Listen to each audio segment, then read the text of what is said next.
ಗೃಹಲಕ್ಷ್ಮಿ ಯೋಜನೆಯ 12 ಮತ್ತು 13ನೇ ಕಂತಿನ ಹಣ ಬಂದಿಲ್ಲ. ಯಾಕೆ? ಏನಾಯ್ತು? ಗೃಹಲಕ್ಷ್ಮಿ ಯೋಜನೆಯ 1,28,00,000 ಮಹಿಳೆಯರಲ್ಲಿ 2 ಲಕ್ಷ ಜನರನ್ನ ಕೈ ಬಿಡ್ತಾ ಇದ್ದಾರೆ. ಯಾಕೆ? ಏನಾಯ್ತು?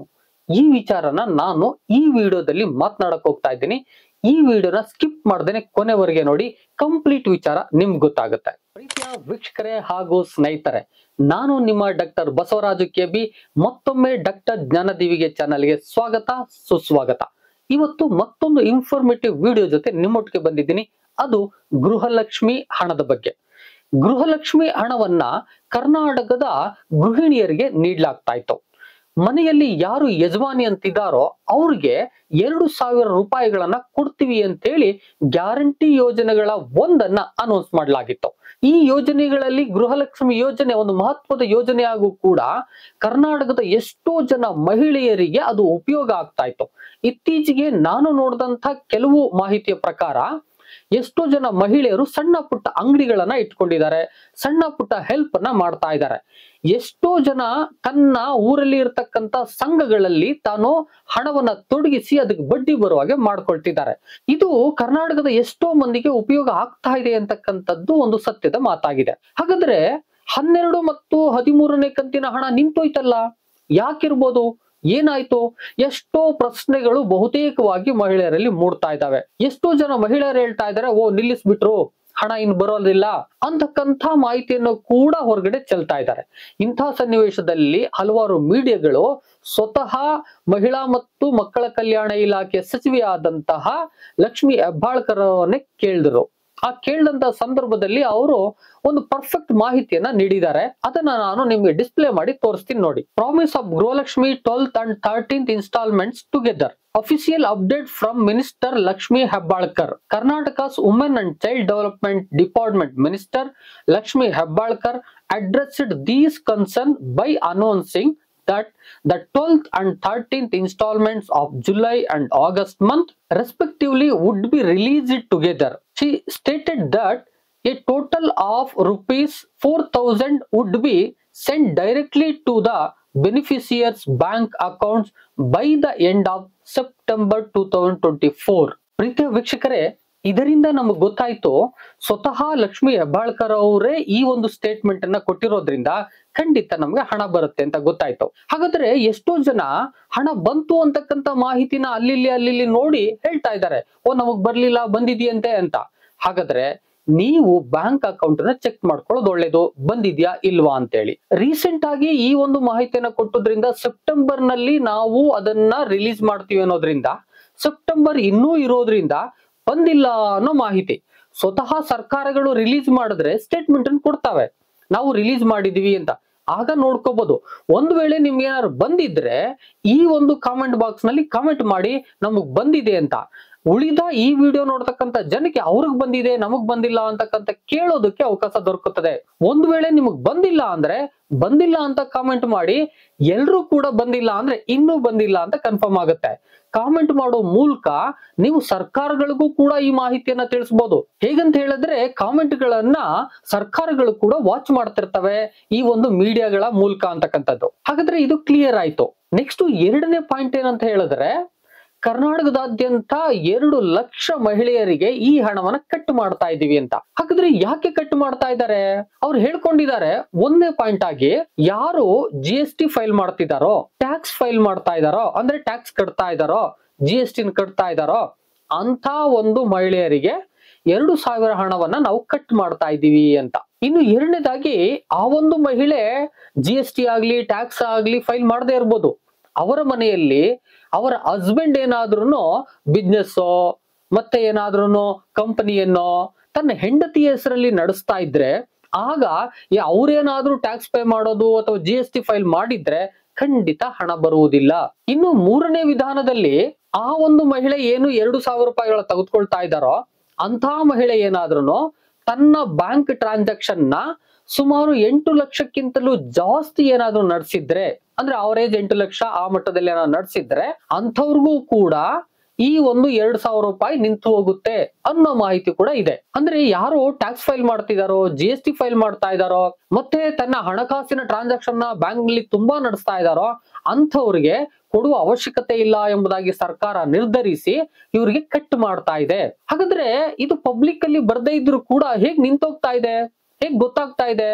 ಬಹುತೇಕವಾಗಿ ಮಹಿಳೆಯರ ಅಕೌಂಟ್ಗೆ ಹಣ ಬಂದಿಲ್ಲ ಅಂದ್ರೆ ಅವ್ರಿಗೆ ಗೊತ್ತಾಗ್ತಾ ಇದೆ ಬರ್ತಾ ಇಲ್ಲ ಅಂತ. ಹಾಗಾದ್ರೆ ಯಾವ ಕಾರಣದಿಂದ ನಿಂತೋಗಿದೆ ಅಂತಕ್ಕಂಥದ್ದನ್ನ ತಿಳ್ಕೊಳ್ಳೋದು ಹೇಗೆ?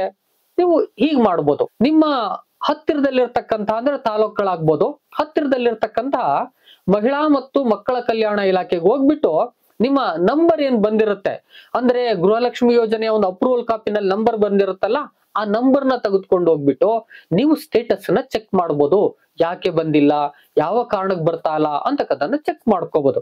ಆಗ ನಿಮ್ಗೆ ಡೀಟೇಲ್ಸ್ ಗೊತ್ತಾಗುತ್ತೆ. ಜೊತೆನಲ್ಲಿ ನೀವು ರೇಷನ್ ಕಾರ್ಡು ಮತ್ತೆ ಆಧಾರ್ ಕಾರ್ಡ್ ತೆಗೆದುಕೊಳ್ಳೋದು ಬಹಳ ಇಂಪಾರ್ಟೆಂಟ್ ಆಗುತ್ತೆ, ಅದು ಕೂಡ ಬೇಕಾಗ್ಬೋದು. ಇನ್ನು ನಂತರದಲ್ಲಿ ಒಂದು ಗ್ರಾಮ ಮಟ್ಟದಲ್ಲಿ ಒಂದು ಗ್ರಾಮ ಒನ್ ಅಂತಕ್ಕಂಥ ಸೇವಾ ಕೇಂದ್ರಗಳಿದಾವೆ, ಅಲ್ಲೂ ಕೂಡ ನೀವು ಚೆಕ್ ಮಾಡಿಸ್ಕೋಬಹುದು. ಇನ್ನು ನಂತರದಲ್ಲಿ ಕೆಲವು CSC ಸೆಂಟರ್ಗಳಲ್ಲಿ ಅದನ್ನ ನೋಡ್ಲಿಕ್ಕೆ ಸಾಧ್ಯ ಇದ್ರೆ ಅಲ್ಲೂ ಕೂಡ ನೀವು ಚೆಕ್ ಮಾಡಿಸ್ಕೋಬಹುದು. ಕಾಮನ್ ಸರ್ವಿಸ್ ಸೆಂಟರ್ ಅಂತ ಇಟ್ಕೊಂಡು ಅವರು ಈ ತರದ ಒಂದಷ್ಟು ಮಾಹಿತಿಯನ್ನ ಕೊಡ್ತಾ ಇರ್ತಾರೆ, ಅಲ್ಲೂ ಕೂಡ ನೀವು ಬೇಕಾದ್ರೆ ಚೆಕ್ ಮಾಡಿದ್ರೆ ಅಲ್ಲೂ ಕೂಡ ಹೋಗಿ ನೀವು ಚೆಕ್ ಮಾಡಿಸ್ಕೊಳ್ಬಹುದು. ನೀವು 3 ಕಡೆ ಹೋಗಿ ನಿಮ್ಮ ಗೃಹಲಕ್ಷ್ಮಿ ಯೋಜನೆಯ ಸ್ಟೇಟಸ್ ಅನ್ನ ಚೆಕ್ ಮಾಡಿದ್ರೆ ಗೊತ್ತಾಗುತ್ತೆ ಯಾವ ಕಾರಣಕ್ಕೆ ಹಣ ನಿಂತೋಗಿದೆ ಅಂತಕ್ಕಂಥದ್ದು. ಈ 2 ತಿಂಗಳು ನಿಂತೋಗಿದ್ರೆ ಖಂಡಿತ ಅದು ಬರುತ್ತೆ. ಏನಾದ್ರೂ ನೀವು ಅರ್ಹ ಫಲಾನುಭವಿಗಳು ಆಗಿದ್ರೆ ಖಂಡಿತ ಅದು ನಿಮ್ಗೆ ದೊರಕುತ್ತೆ. ಒಂದು ವೇಳೆ ನೀವು ಟ್ಯಾಕ್ಸ್ ಪೇಯರ್ ಅಲ್ಲ, GST ಪೇಯರ್ಸ್ ಅಲ್ಲ, ನಿಮ್ಮ ಟ್ರಾನ್ಸಾಕ್ಷನ್ ಅಷ್ಟೊಂದಿಲ್ಲ, ನಾವು ಅರ್ಹ ಫಲಾನುಭವಿಗಳು ಆಗಿದ್ವಿ ಆದ್ರೂ ಕೂಡ ನಿಂತೋಗಿದೆ ಅಂತ ಹೇಳಿದ್ರೆ ಚೆಕ್ ಮಾಡಿಸ್ಕೊಳ್ಳಿ. ಚೆಕ್ ಆದ್ಮೇಲೆ ಏನಾದ್ರೂ ನೀವು ಅರ್ಹ ಫಲಾನುಭವಿಗಳಾಗಿದ್ದು ಅಂದ್ರೆ ಯಾರಿಗೆ ಅದು ಸಿಗ್ಬೇಕು, ಬಡವರಿಗೆ ಯಾರಿಗೆ ಸಿಗ್ಬೇಕು ಅಂತಿದ್ಯೋ ಅಂಥವ್ರಿಗೆ ಸಿಗ್ಬೇಕು ಅಂತಿದ್ರೆ, ನೀವು ಆ ಒಂದು ಕ್ಯಾಟಗರಿಯಲ್ಲಿ ಬರೋದಿದ್ರೆ ನೀವು ಮುಂದಿನ ಪ್ರೊಸೆಸ್ ಅನ್ನ ಮಾಡ್ಬೋದು. ನಾವು ಟ್ಯಾಕ್ಸ್ ಪೇಯರ್ ಅಲ್ಲ ಅಂತಕ್ಕಂತ ಒಂದು ಮಾಹಿತಿಯನ್ನ ಅವ್ರಿಗೆ ನೀಡಬಹುದು. ಸ್ವತಃ ಒಂದು ಅರ್ಜಿಯನ್ನ ಬರ್ಕೊಡ್ಬೋದು ಅಂತ ಹೇಳ್ತಾ ಇದ್ದಾರೆ. ನೀವು ಸ್ವತಃ ಒಂದು ಅರ್ಜಿಯನ್ನ ಮೊದಲ ಬಾರಿಗೆ ತಾಲೂಕಿನಲ್ಲಿ ಬರ್ತಕ್ಕಂತ ಅಥವಾ ಜಿಲ್ಲಾ ಮಟ್ಟದಲ್ಲಿ ಬರ್ತಕ್ಕಂತ ಮಹಿಳಾ ಮತ್ತು ಮಕ್ಕಳ ಕಲ್ಯಾಣ ಇಲಾಖೆಗೆ ಹೋಗಿ ಒಂದು ಅರ್ಜಿಯನ್ನು ಕೊಡಿ. ಅದಾದ ನಂತರದಲ್ಲಿ ಅದು ಒಂದು ದೊಡ್ಡ ಪ್ರೊಸೆಸ್. ಅವರು ನೀವು ಹೋದ ತಕ್ಷಣದಲ್ಲಿ ಅದನ್ನ ಕ್ಲಿಯರ್ ಮಾಡ್ಬಿಟ್ಟು ಕೊಟ್ಟು ಬಿಡಲ್ಲ, ಅವ್ರು ಚೆಕ್ ಮಾಡ್ತಾರೆ. ಆ ದಿಸೆಯಿಂದಾಗಿ ನೀವು ಕೂಡ ಮತ್ತೊಂದು ಸ್ಟೆಪ್ ಅನ್ನ ತಗೋಬಹುದು. ನೀವು ತೆರಿಗೆ ಮತ್ತು ವಾಣಿಜ್ಯ ಇಲಾಖೆಗಳೇನಿದ್ದಾವೋ ಅಲ್ಲಿ ಹೋಗಿ ನಾವು ತೆರಿಗೆನ ಕಟ್ತಾ ಇಲ್ಲ, GST ನ ಫೈಲ್ ಮಾಡ್ತಾ ಇಲ್ಲ ಅಂತಕ್ಕಂಥ ಒಂದು ಇನ್ಫಾರ್ಮೇಶನ್ ತೆಗೆದುಕೊಂಡು ಒಂದು ಆ ಇಲಾಖೆಯಿಂದ ಒಂದು ಪತ್ರವನ್ನ ತೆಗೆದುಕೊಂಡು ಬಂದು ನೀವು ಇಲ್ಲಿ ಕೊಟ್ರೆ ಅಂದ್ರೆ ಮಹಿಳಾ ಮತ್ತು ಮಕ್ಕಳ ಕಲ್ಯಾಣ ಇಲಾಖೆಯಲ್ಲಿ ಕೊಟ್ರೆ ಅವರು ಪ್ರೊಸೆಸ್ ಅನ್ನ ಮಾಡ್ತಾರೆ. ಆಗ ಕ್ಲಿಯರ್ ಆಗುತ್ತೆ, ನಿಮ್ಗೆ ಹಣ ಬರುತ್ತೆ. ಒಂದು ವೇಳೆ ಏನಾದ್ರೂ ನೀವು ಅರ್ಹರಾಗಿದ್ರು ಕೂಡ ಟೆಕ್ನಿಕಲ್ ಪ್ರಾಬ್ಲಮ್ ಇಂದ ಏನಾದ್ರು ನಿಂತೋಗಿದ್ರೆ ಖಂಡಿತ ಸಾಲ್ವ್ ಆಗುತ್ತೆ, ನಿಮ್ಗೆ ಹಣ ಬರುತ್ತೆ. ಒಂದು ವೇಳೆ ನೀವು ಟ್ಯಾಕ್ಸ್ ಪೇಯರ್ ಆಗಿದ್ರೆ ಅಲ್ಲಿ ಹೋದ್ರೂ ಪ್ರಯೋಜನ ಆಗಲ್ಲ. ನೀವೇ ನೋಡ್ಕೊಳ್ಳಿ, ನಾವು ಟ್ಯಾಕ್ಸ್ ಪೇಯರ್ ಆದ್ರೆ ಹೋಗೋ ಅವಶ್ಯಕತೆ ಇರಲ್ಲ, ಟ್ಯಾಕ್ಸ್ ಪೇಯರ್ ಅಲ್ಲ ಅಂದ್ರೆ ಚೆಕ್ ಮಾಡ್ಕೋಬಹುದು. ಈ ಒಂದು ಮಾಹಿತಿಯನ್ನ ನೀವು ಆದಷ್ಟು ಚೆಕ್ ಮಾಡ್ಕೊಳ್ಳೋದು ಬಹಳ ಉತ್ತಮ ಅಂತಕ್ಕಂಥದ್ದು. ಮತ್ತೆ ಸರ್ಕಾರಗಳು ಆಲ್ರೆಡಿ ಒಂದು ಸ್ಟೆಪ್ ಅನ್ನ ತೆಗೆದುಕೊಂಡಿದ್ದಾವೆ.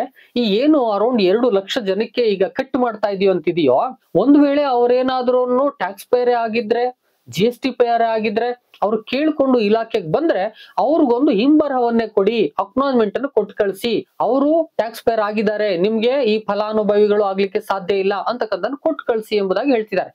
ಯಾಕಂತ ಹೇಳಿದ್ರೆ ನಾವು ಆತರ ಕೊಟ್ಟಿಲ್ಲ ಅಂದ್ರೆ ಅವ್ರು ಮತ್ತೆ ಮತ್ತೆ ಬಂದು ಕೇಳ್ತಾ ಇರ್ಬೋದು. ಅದು ಸರ್ಕಾರದ ಮಟ್ಟದಲ್ಲಿ ಮತ್ತು ಇಲಾಖೆ ಮಟ್ಟದಲ್ಲಿ ಕಿರಿಕಿರಿ ಆಗ್ತಾ ಇರತ್ತೆ. ಒಂದು ವ್ಯವಸ್ಥಿತವಾಗಿ ಅದನ್ನ ಮಾಡ್ಲಿಕ್ಕೆ ಸಾಧ್ಯ ಇರಲ್ಲ, ಗೊಂದಲ ಆಗ್ತಾ ಇರತ್ತೆ. ಆ ದಿಸೆಯಿಂದಾಗಿ ಅದನ್ನ ಕ್ಲಿಯರ್ ಮಾಡೋಕೆ ಮತ್ತೆ ಅವರು ಬರ್ದೇ ಇರ್ಲಿ ಅನ್ನೋ ಕ್ಲಿಯರೆನ್ಸ್ಗೆ ಅವರು ಎಂಡೋರ್ಸ್ಮೆಂಟ್ ಅನ್ನ ಕೊಟ್ಟು ಕಳಿಸ್ತಾ ಇದ್ದಾರೆ. ನೀವು ಇನ್ನು ಬರುವ ಅವಶ್ಯಕತೆ ಎಲ್ಲ ತೆಗೆದುಕೊಳ್ಳಿ, ನೀವು ಫಲಾನುಭವಿಗಳಲ್ಲ ಅಂತಕ್ಕಂಥದನ್ನ ಕೊಟ್ಟು ಕಳಿಸ್ತಾ ಇದ್ದಾರೆ. ಒಂದು ಮಾಹಿತಿಯ ಪ್ರಕಾರ ಸುಮಾರು ಒಂದು 40,000 ಜನ ಬೆಂಗಳೂರು ನಗರದಲ್ಲೇ ಅರ್ಹ ಫಲಾನುಭವಿಗಳು ಆಗಿಲ್ಲ ಅಂತಕ್ಕಂಥದ್ದನ್ನ ತಿಳಿಸ್ತಾ ಇದ್ದಾರೆ. ಉಳಿದಂತೆ ಇನ್ನು ನಗರ ಪ್ರದೇಶಗಳು, ಹಳ್ಳಿಗಾಡಿನ ಪ್ರದೇಶಗಳಲ್ಲಿ ಅರ್ಹರಲ್ಲ ಅಂತಕ್ಕಂಥದ್ದನ್ನ ತಿಳಿಸ್ತಾ ಇದ್ದಾರೆ. ಇದು ಒಂದು ಆಕ್ಚುಯಲ್ ಇನ್ಫಾರ್ಮೇಶನ್ ಅಂತಲ್ಲ, ಅಲ್ಲಿ ಇಲ್ಲಿ ಓಡಾಡ್ತಾ ಇರ್ತಕ್ಕಂಥ ಇನ್ಫಾರ್ಮೇಶನ್ ಆಗಿದೆ.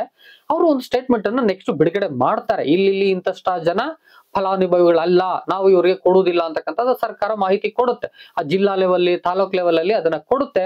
ನಾವು ಅದನ್ನ ನೋಡ್ಕೋಬಹುದು ಅಂತಕ್ಕಂಥ, ಅಂತರೊಳಗಡೆ ಯಾರಿದ್ದೀವಿ ಯಾರಿಲ್ಲ ಅಂತಕ್ಕಂಥದನ್ನು ಕೂಡ ನೋಡ್ಕೋಬಹುದು. ನಾನು ಕೂಡ ನೆಕ್ಸ್ಟ್ ಏನು ಸರ್ಕಾರದ ಲೆವೆಲ್ ಅಲ್ಲಿ ಅಪ್ಡೇಟ್ ಗಳು ಬರ್ತಾ ಇರುತ್ತೋ ಅದನ್ನ ಅಪ್ಡೇಟ್ ಅನ್ನ ನಿಮ್ಗೂ ಕೂಡ ಮಾಡ್ತಾ ಇರ್ತೀನಿ. ನೀವೇನಾದ್ರೂ ಸಬ್ಸ್ಕ್ರೈಬ್ ಮಾಡ್ಕೊಂಡಿಲ್ಲ ಅಂತ ಹೇಳಿದ್ರೆ ಈ ರೀತಿಯ ಒಂದು ಇನ್ಫಾರ್ಮೇಟಿವ್ ವಿಡಿಯೋಗಳನ್ನ ನಾನು ತರ್ತಾನೆ ಇರ್ತೀನಿ. ದಯವಿಟ್ಟು ಸಬ್ಸ್ಕ್ರೈಬ್ ಮಾಡ್ಕೊಳ್ಳಿ, ಆ ಮೂಲಕ ನನಗೆ ಸಪೋರ್ಟ್ ಕೂಡ ಮಾಡ್ತಾ ಇರಿ. ಜೊತೆಗೆ ನಿಮ್ಗೆ ಏನ್ ಅನ್ನಿಸ್ತು ಈ ವಿಡಿಯೋಗಳು ಮತ್ತೆ ಯಾವ ರೀತಿಯಾದ ಮಾಹಿತಿಗಳು ಬೇಕು ಅಂತಕ್ಕಂಥದ್ದನ್ನ ಕಾಮೆಂಟ್ ಮಾಡಿ ತಿಳಿಸಿ. ಕರ್ನಾಟಕದಾದ್ಯಂತ ಈ ತರದ ಮಾಹಿತಿ ತಲುಪಬೇಕಾಗಿದೆ. ಇದನ್ನ ಶೇರ್ ಮಾಡಿ, ಜೊತೆಗೆ ನೀವು ಒಂದು ಲೈಕ್ ಮಾಡೋದನ್ನ ಮರಿಬೇಡಿ. ಮತ್ತೆ ಸರ್ಕಾರದ ಮಟ್ಟದಲ್ಲಿ ಏನಾದ್ರೂ 12 ಮತ್ತು 13ನೇ ಕಂತಿನ ಹಣವನ್ನ ಬಿಡುಗಡೆ ಮಾಡಿದಿರಿ ಅಂತ ಮಾಹಿತಿ ಬಂದ್ರೆ ಅದನ್ನ ನಾನು ಮತ್ತೊಂದು ವಿಡಿಯೋದಲ್ಲಿ ನಿಮ್ಗೆ ತಿಳಿಸ್ತೀನಿ. 12 ಮತ್ತು 13ನೇ ಕಂತಿನ ಹಣ ಬೇಗ ರಿಲೀಸ್ ಆಗ್ಲಿ ಅಂತಕ್ಕಂಥ ಆಶಯದೊಂದಿಗೆ ಮತ್ತೊಂದು ವಿಡಿಯೋ ಜೊತೆ ನಿಮ್ಮೊಟ್ಟಿಗೆ ಬರ್ತೀನಿ. ಅಲ್ಲಿವರೆಗೆ thank you and all, love you all. ನೋಡಿದ ಎಲ್ಲರಿಗೂ ಕೂಡ ಅನಂತ ಧನ್ಯವಾದಗಳು.